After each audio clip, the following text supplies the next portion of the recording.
What's up guys, I'm here at Google today checking out the new Google Pixel 9a. It's a follow-up to one of my favorite phones from last year, so let's find out what's new. Let's talk about design. It's different, that's for sure. I'm on the fence because I really like the curved edge design and camera bar of the Pixel 8a. But Google's now going for a very iPhone-esque look. To be fair though, it's more in line to the rest of the Pixel 9 series with its flat edges and rounded corners. The biggest design change is on the back with the cameras. They're now flush, and this is something I like. Phone makers used to do this, but it's weird because it also makes the phone look a bit boring. Then again, the new color options give it a bit of pop. You get your standard colors, obsidian and porcelain. You also get peony, but new this year is iris, and it really pops. As for the camera themselves, it's a familiar dual camera setup. There's now a 48 megapixel main sensor paired with a 13 megapixel ultra wide.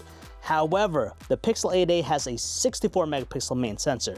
You shouldn't be alarmed here because less megapixels on a camera doesn't always mean worse results.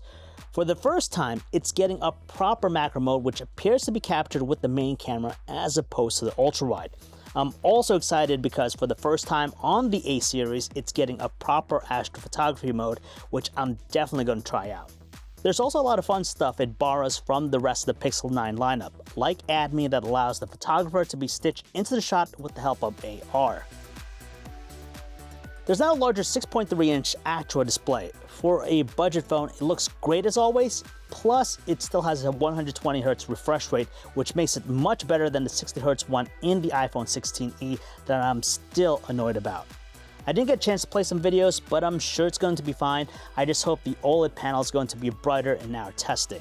On the inside, it's powered by the Tensor G4 chip. It's 30% faster than last year's G3. It's going to power all the new AI experiences on the phone, and we're going to test it out in our labs.